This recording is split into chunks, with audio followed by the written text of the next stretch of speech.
Welcome back to Lab 2.2. This is using moles part 2. So I have on the board for us the chemical equation we were working with for our first reaction with the amounts that I started with for my lab group. Your amounts will be different, but you're going to use my information to help you kind of draw some conclusions as we work through the lab. So this is just picking up from last time.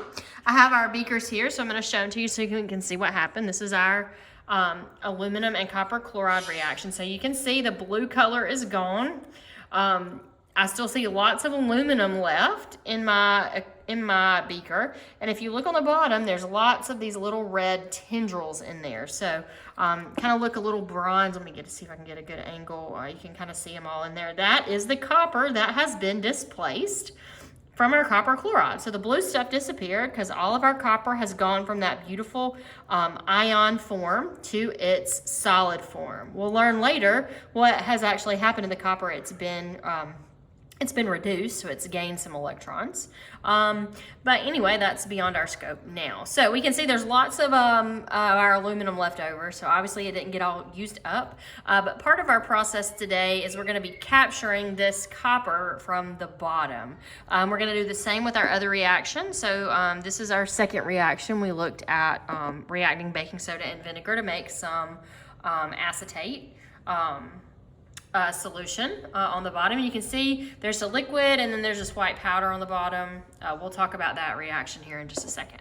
So let's get started with some calculations. So our lab procedure starts with asking us to use stoichiometry to predict how much copper we should have collected. So I want to talk a minute about how we do those kinds of math problems. So if you followed through your procedure from last time, you should have calculated the number of moles of each of our reactants here. So we should have converted those numbers into moles. And if those equations are still those conversions are still kind of hard for you, you need to make sure that you find some practice for those. Those are kind of essential for us as we move forward in our study of chemistry and especially our study of stoichiometry. So I have those written down. So to do that calculation, if you remember, we have to take our molar mass. Our molar mass is the tool that allows us to go from grams of something to moles of something. And reverse, it allows us to go from moles back into grams. So I get this number here, this molar mass, from my periodic table. Since this is a compound, I have to add up the weight of 1 copper and 2 chlorines. If I find those numbers on the periodic table, add them together, I should get something very close to 134.45. Depending on which periodic table you use, these numbers at the end after the decimal point might be a tenth or maybe a hundredth off. That's okay. Periodic tables round differently. But it's not going to affect your answer. If we look here, we had 0.57 grams of copper chloride. I'm going to multiply that by this conversion factor known as my molar mass. So I put the gram on the bottom because that is what I want to cancel out. Remember, for something to cancel out, it has to show up on the top of our fraction and the bottom. So we multiply it by this fraction to make a gram on the bottom. And the only unit we're left with that does not cancel out when we mush this together and do the algebra is 1 mole of copper chloride. So now, if I multiply the top, so 0.57 times 1 mole, and I divide that through by 134.45, I get 0.004 moles, 4 thousandths of a mole. Pretty small, right? But we're working with a little bit of a large compound, so that's what we would expect. And we're gonna do the same thing. If we look, we're gonna do the same thing for our other substance. So if you started with us here, we looked at 1.14 grams of aluminum, and we want to know how many moles that is. Same process here. To go from grams to moles, I have to use my molar mass. This number I did not just pull out of the air, right? This number came from my periodic table. It's the weight of 1 aluminum atom. So since we're working with just a single atom here, I don't have to worry about adding anything. I just pull that number straight off the periodic table. This is not a diatomic, so I don't have to multiply it by 2 because it's just a single aluminum atom. So if I do the math here, 1.14 times 1 mole divided by 26.98, I get 4 hundredths of a mole. So I have a lot more aluminum. That should make sense, and that should tell me something about my reaction, because what was left in here, what was not consumed? The aluminum. And that's because comparatively, I have way more aluminum than I did copper chloride. So that should make you wonder, what is going to limit our reaction? What is going to determine for us how much of my copper I'm going to collect? I've got two different amounts of these different things. Just looking at it, it makes sense that we're not going to use up both of them specifically. We just pick these weights out of the air. Chances are us using them both up equally is very small. So we know we have way more of the aluminum, and if we look, we need less of the aluminum for every copper chloride. Aluminum is also a smaller thing, so I'm going to need way less of it and way more of my copper chloride. So in this instance, I have way more aluminum than I do copper. So I am only going to be able to make as much copper as I have one of these. One of these is going to get used up completely, and the other one is going to be left over in excess. Just looking at what I see, what do we think my excess reagent is? What did we have left over? Obviously, because there's a lot of it in there, aluminum. What did I use up completely? My copper chloride. All the blue disappeared. It is all gone. So all of this copper has now been released into its metal form, right? It's non-ionic form. So this one is going to limit how much copper we can get out, because once we use it all up, there's no more reaction to happen. We just have a lot of this extra hanging out in here. Okay, so just a few things to get you thinking in order to be able to answer the questions as we progress through the lab. So your first real question after, I'm going to demonstrate in just a minute how we actually collect our copper and our acetate out of our solutions. But I want to go over the math, because the math is the real heart of what we're seeing here play out in real life. So I want to be able to predict exactly how much copper I get out. And I want to show you really and prove why our amount of copper chloride is going to be our limiting. So we are going to do a full stoichiometry problem here. We started out with grams of copper chloride and grams of aluminum, and I want to figure out now how many grams of copper I'm going to get out. So let's make a roadmap for this problem. How are we going to do this math? Anytime I start out with a gram of one thing, I'm going to have to convert that to moles, right? So if we look here, we're going to have to go to grams to moles. And these are both of copper, right? Then what am I going to need to, CuCl2, or if we're doing this same thing for aluminum, right? So this is my reactant. And I want to now convert that and change that. And now I want to go to the world of copper. So in a chemist, the only way we can convert between moles of one thing and moles of another thing, or from moles of one thing to another thing, is to go through moles. So I'm going to go from grams of copper chloride into moles of copper chloride. And then so this is kind of the roadmap for how I'm going to do my problems, right? So if I look at these amounts of my copper chloride and aluminum, I want to predict if I use up all of each of them, what I'm going to get out in copper. So we're going to do two different stoichiometry problems here. For our first one, we're going to use up all of our copper chloride. So to do that, we've got to go from grams to moles of copper chloride. We've got to convert from moles of copper chloride into moles of copper. And then I've got to go from moles of copper to grams of copper. Right? We know we have the tool in our toolkit to be able to do each of these conversion problems. They're basically a three-step conversion problem. And I'll show you guys in just a minute. So the same process down here if we use up all of our aluminum. So if we used up this whole 1.14 grams of aluminum, even though we know we're not going to use it up all, but if we did, if we had enough copper chloride that we could use all of this up, how much copper is it going to yield? So I've got to go from grams to moles of aluminum. I got to go from moles of aluminum into moles of copper. And then I've got to go from moles of copper to grams of copper. And both of those answers, we can compare them. So take a minute, pause the video if you need to do that math. I've got it down here ready for us to look at. So here we go. So we got our roadmap. We've got to go from moles to grams, from grams to moles, and then from moles to moles, and then a moles to a gram. So you should have already converted our amount of, we'll start with aluminum here, with our aluminum into moles. We already saw that it was 0.04 moles. That's the first step of our problem. So if we're looking at our roadmap, we've already done this step, right? We know that it's 0.04 moles. So we have to go from moles of aluminum to moles of copper next. And we do that using our molar ratio. So I've got our molar ratio down here. It's this piece of the puzzle right here. It relates moles of aluminum to moles of copper.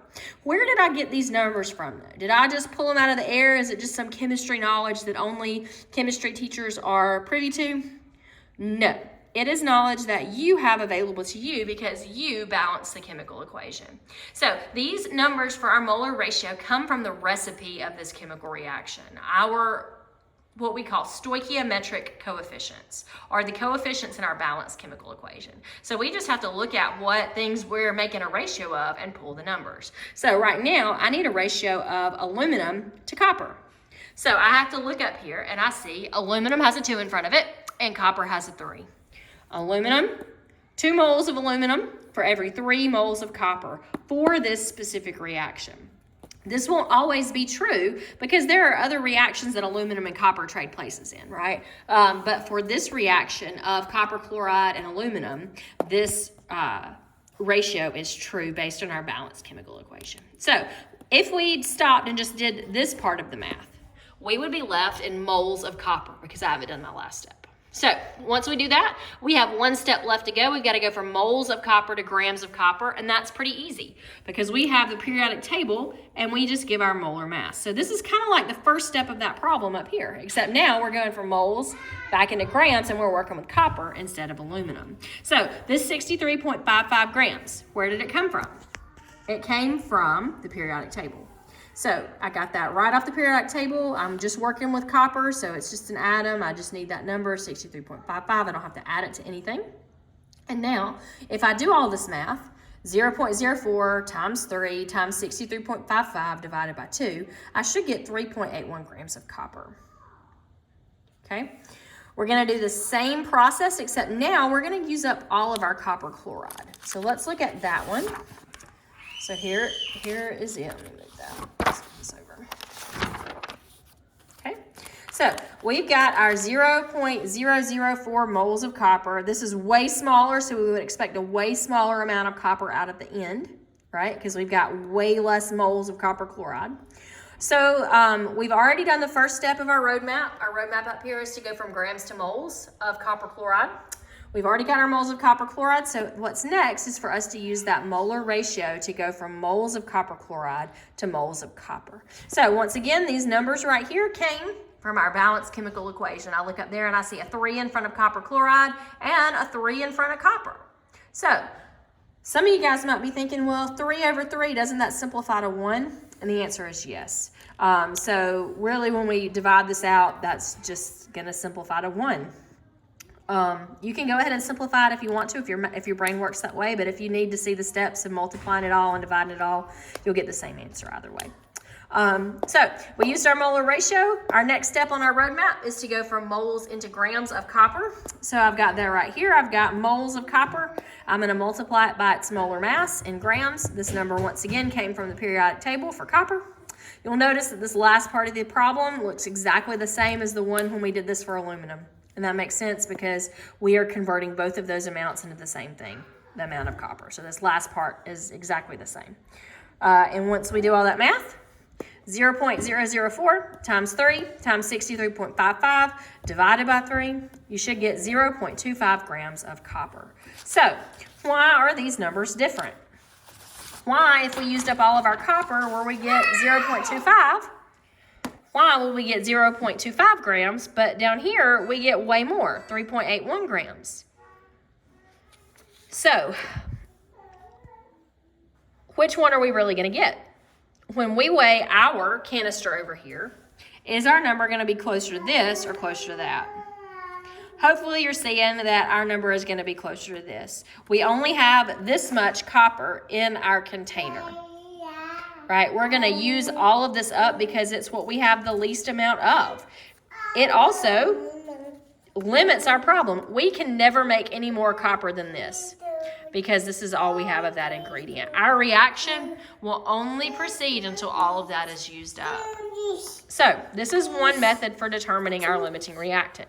Use up all of each and see which one gives you the least amount of what you're looking for. That one is going to be our limiting. There's a simpler math way to show you. I'll show you at the end once we've looked at how we actually collect our samples today. But hopefully this math is getting a little easier for you. Our stoichiometry problems like this work exactly the same way every time. If you need to see a roadmap every time to help you do your math and make sure you've got enough steps, that would be a good strategy for you as you're working these problems. So without further ado, let's get to actually collecting our product out and weighing it to see how well we did. Okay, so I've got my little Bunsen burner back here lit. I just took my thing and lit it. It's probably going to go out because I think it's almost used up. But anyway, be careful when you're using this. Please keep your hair tied back. And if you got a pair of goggles, you can keep them on. Just don't get your face too close to the flame. But anyways, I've got our reaction vessel here, and I'm going to take all of the excess that is just sitting on the top out. Yours, I'm not sure how much of it that you use, so you might not have as much as me on the top. Yours might all be gone. It just depends. So I'm looking at this, and I don't really see a lot of copper left on the outside, so I'm just going to pull that extra out. There's nothing, that's just rust. But this other that's kind of been sitting in there, I'm going to need to rinse. So what we're going to do is we're going to take this, that's going real good now, and I'm going to just rinse it a little bit. You've got a pipette, so you can take some water up in your pipette and just kind of rinse it off and kind of put it in your water and jiggle it around. We just want as much of that copper that's on there to fall off as possible. It doesn't have to be perfect, right? Because in reality, no reactions are perfect. And that's okay. So you can see there's some of the copper that's kind of left on the inside in there. So I'm going to stick it in there and jiggle it around just a little bit more. It's not stuck on there. It's not like something you have to scrub off. It normally just falls off. So see, I got most of it. We're going to do that. So we're going to want to get as much of the copper chloride into the liquid of our reaction as possible. So I'm just going to take I'm going to find this going up nicely. I'm just going to take my copper chloride solution, and you can see how I've disturbed it, so now it looks really muddy. That's okay. So let's do this.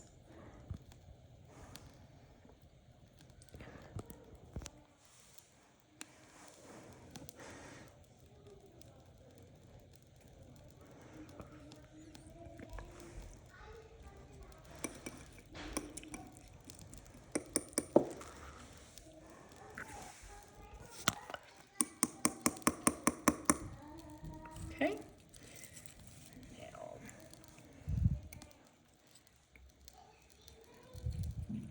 Now the rest that's in here, since it's all liquidy, that copper's probably all falling to the bottom. And you can see how clean and shiny this looks compared to what was sitting on the top. Gonna shake it real good. Like I said, if you want to be real particular, you can get your pipette out and take some water and just like drip it over the side. That'll be fine too. And I think that's what your instructions tell you to do. We just want to make sure that we get all of our aluminum out. And then let's see. Oh, these pieces that have been down in the water are pretty brittle, so they kind of keep breaking apart. Oh, see, I just got a bunch of my copper. See, that's all. Better picture. Looks like a nice copper penny in there.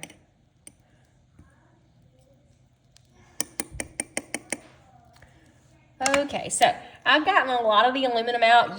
That's just to kind of demonstrate to you what to do, and you can see how it's kind of muddy. There is some leftover aluminum in there. I'll fish it out in a minute. But anyway, when you get ready, you get all of your aluminum out. We're gonna kind of let it settle for a while, so you can sit here and let it settle. We want our copper to go to the bottom, and you're gonna pour out as much of the liquid as you can. If you got a coffee filter, you could choose to pour this through a coffee filter and then weigh the copper that way. That's one way. You would need to weigh the coffee filter beforehand, or your instructions tell you to pour out as much liquid as you can and then slowly heat it over the flame. So we don't want to heat up our glass quickly, because cold glass, if we make it hot real quick, that could shatter our beaker. But you could pour out as much of this liquid as possible after you've let it settle. Our liquid will get real clear at the top, and you can pour all of that out. And then you could just kind of evaporate off the extra water. You could let this sit a couple days and let all the water evaporate out naturally. That's fine.